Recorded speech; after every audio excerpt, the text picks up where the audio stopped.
તાલુકાના તલંગના ગામે ધોધમાર વરસાદ પડતા બજારમાં અને ઘરમાં પાણી ઘૂસી ગયા છે.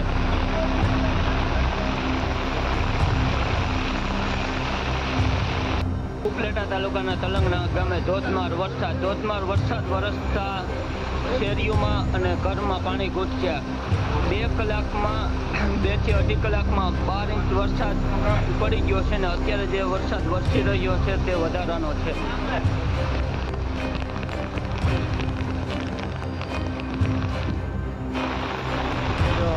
આ બધો જ એરિયો બુડમાં છે. બધાના ઘરમાં પાણી ઘૂસી ગયા છે. બધા જ અગાસી ઉપર જઈને બેઠા છે.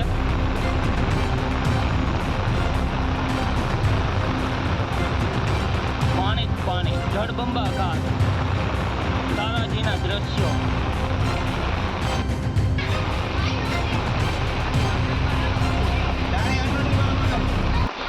પરિસ્થિતિ ભયંકર. નીચાણવાળો વિસ્તાર બધો જ ડૂબી ગયો.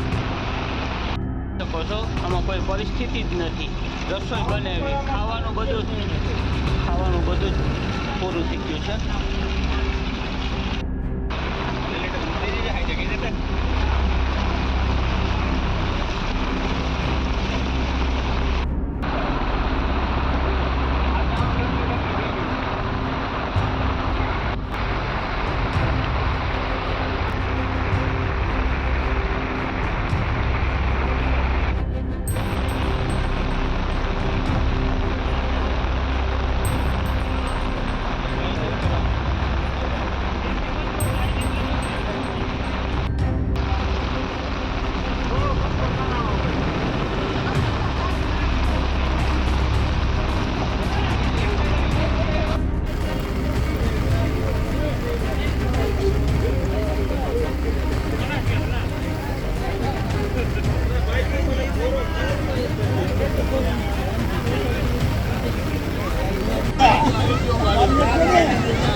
काम कर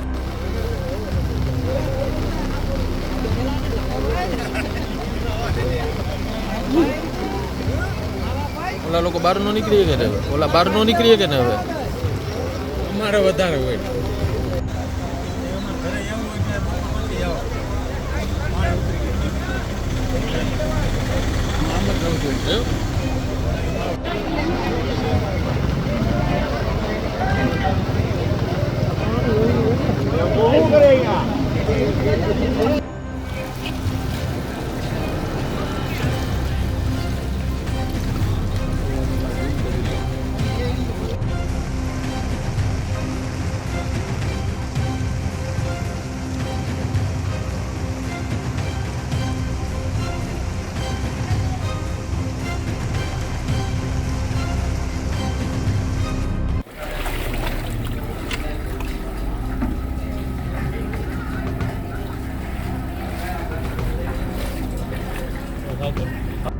હાલો જાઓ થોડા ખાઈ લે.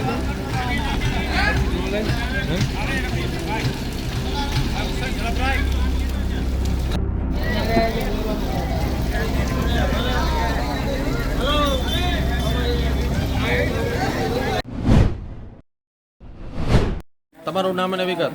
મારું નામ રોજેસરા ગોપી છે. અમારું ગામ ધોરાજી તાલુકાનું પીપળિયા ગામ છે. અહીંયા અમારે દર વર્ષે વરસાદ આ રીતનો થાય છે અને આવી જ રીતે પરિસ્થિતિ ઊભી થાય છે. પાછળ સોસાયટી છે એમાં પણ અમારે આ રીતે જ પાણી ભરાય છે અને ત્યાં જવાના રસ્તા પણ બંધ થઈ જાય છે. અમારે ઘરમાં દર વખતે આ જ રીતે પાણી ભરાય છે અને ખાવાની વસ્તુ ઘઉં છે, ગોદડા, કપડાં બધી જ વસ્તુ અમારે પલળી જાય છે. દર વખતે આ રીતનું જ પાણી પણ કોઈ અધિકારી અહીંયા મુલાકાત લેવા આવતું જ નથી. અહીંયા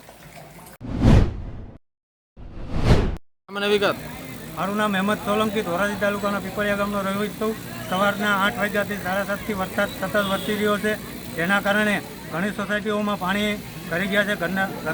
ઘરોમાં પણ પાણી ગરી ગયા છે, અનાજ ખાવા પીવાની વસ્તુઓ બધું પલળી ગઈ છે અને માણસોને ઘણી મુશ્કેલીઓ વળી રહી છે. સોસાયટીમાં જવા આવવા માટેના રસ્તાઓ તમામ બ્લોક છે. તાલુકો ઉપલેટા જિલ્લો રાજકોટ. અમારે અત્યારે 3 કલાકની અંદર 12 ઇંચ વરસાદ પડી ગયો છે. તબાહી ખેડૂતનો મોલ નિષ્ફળ ગયો છે. તાત્કાલિક સર્વે અત્યારે કોઈ અમે ફોન કર્યા તો કોઈ અધિકારી જોવાય નથી આવ્યું, કોઈનો ફોન નથી આવ્યો. બરોબર, તમે જોઈ શકો છો. અમારે દેશા જોઈ લો અત્યારે આ હાલની તકમાં અમારે દેશા જોવો કેટલું પાણી છે, તબાહી મચાવી છે. અને અમારી હાલની તકમાં અટાણે ખેડૂતના ખેતરોમાં 4-4 ફૂટ પાણી ભર્યા છે. અમારું બધું નિષ્ફળ ગયું છે. સુખવર ખાતર બિયારણ તાત્કાલિક સર્વે કરો. અમારા ગામના ગ્રામ સેવકે બચારા કાલીન પમજી ખેતરોમાં તપાસ કરી હતી, કોઈ બીજો અધિકારી નથી આવ્યો. બરોબર, એટલે મારી સરકારને નમ્ર વિનંતી છે કે તાત્કાલિક આવી સર્વે કરો. કારણ કે અત્યારે મજૂર વર્ગના ઘરની અંદર અનાજ નથી. 5 દી થયા એમને અખંડ વરસાદ પડે, બચારા મજૂરી મળી નથી મજૂર માણસને. તો સરકાર ક્યાં ઊંઘમાં હોતી છે? એના કરતાં અમારા પાટણના પોલીસ ખાતું સારું કે પાટણના સાહેબ આવીને તાત્કાલિક અમારી મુલાકાત લે છે. 2 દી પહેલાં હોનરને પૂર આવ્યું હતું ત્યારે પાટણના સાહેબો અને પીએસ આવી અને અમને આશ્વાસન આપી ગયા કે કાંઈ પણ જરૂર પડે તમે તાત્કાલિક ફોન કરજો. જય હિન્દ, જય ભારત. મારું નામ રોહિત નંદાણીયા, ઉપલેટા તાલુકાના તલંગણા ગામે ધોધમાર વરસાદ પડતા 2 જ કલાકમાં 14 ઇંચને પાર અત્યારે વરસાદ પડી ગયો છે. ને જે અવિરત વરસાદ હજી ચાલુ છે, તમે પાછળના દ્રશ્યો જે જોઈ શકો છો કે ચારેકોર પાણી જ છે. જે રોડ રસ્તા બધા બંધ થઈ ગયા છે, સોસાયટીમાં પાણી ઘૂસી ગયા છે, બધાના ઘરોમાં પાણી ઘૂસી ગયા છે, બધાની જમીન ધોવાણ થઈ ગઈ છે. જે તકે વહેલાસર સરકારને એવો આદેશ છે કે જે વહેલાસર સર્વે થાય એવી અપેક્ષા છે. તો આમાં અમુક